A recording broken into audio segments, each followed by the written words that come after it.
Well, hello there everybody. Today we're gonna check out the new update 33.5, the 7 crimes of Kullervo. First things first though, I'm a Warframe partner, so I got a bunch of stuff for free. Disclosure and all that. This update focuses primarily on the paradox, and it's actually quite big, much bigger than I expected it to be. The biggest draw of this update is Kullervo's Hold, or Kullervo's Prison, which is an island that will appear in the paradox during anger, fear and sorrow spirals. But for the next 2 weeks you can pay 5 patos clamp to guarantee it no matter what. And you only have to pay the patos clamp if you want to guarantee it during this 2-week window. If you find it normally during the proper spiral, you can do the fight for free. Now this is basically just a boss fight against the Warframe, and you have to defeat it 3 times. It's relatively easy in normal mode, especially if you have a few decrees, which I would highly recommend. But if you want more of a challenge, you can also do it in Steel Path. The parts for Kullervo, as well as his signature shotgun, can be acquired from Acrythase once you finish a run for Kullervo's Bane, which is a resource you get if you defeat Kullervo in your Paradox run. You get between 4 and 6 if you do it in normal mode, and in Steel Path you get between 6 and 8. Kullervo has pretty spicy base stats: 325 armor, 150 energy, 225 health, no shields whatsoever, and then 1.1 sprint speed. And his signature shotgun, the Router, does primarily slash damage, has a very short range, good status, low crit, and it builds combo counter when you hit things with it.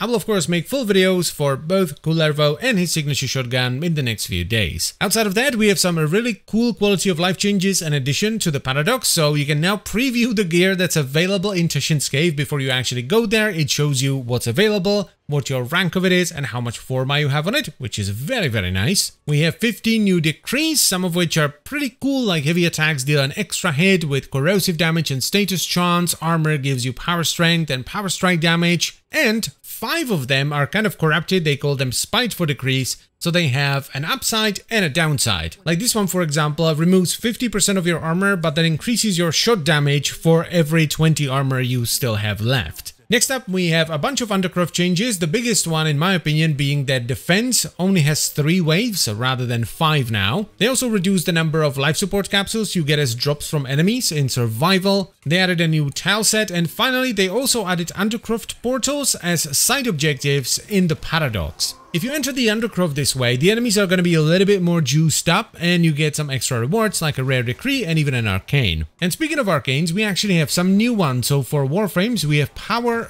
Ramp, which gives you 9% ability strength when you cast an ability, and it stacks up to 4 times. But it resets when you cast the same ability twice. Then for primaries, we have Blight, which on a toxin status effect gives you 3.6% crit damage and 1.8% multi-shot for 12 seconds, which stacks up to 40 times. That's quite spicy. Then we have a pretty niche one called Akimbo Slipshot, which is for dual pistol secondaries, and this gives you 65% ammo efficiency with dual pistols when you're sliding or aim gliding. So it's basically the cool guy arcane for Akimbo pistols. And then we have one for all secondaries called Secondary Outburst, and this one is very interesting. So when you switch to a secondary weapon, it consumes all your combo to increase your crit damage with secondary weapons by 12% per combo consumed for 15 seconds. Next on the menu we have Planty Boy, and he is adorable. Jokes aside though, a random set of plants will now grow in Tashin's Cave, and you can just harvest them once a day. The Planty Boy is there just so you can see the growth stages from the Dormy Zone,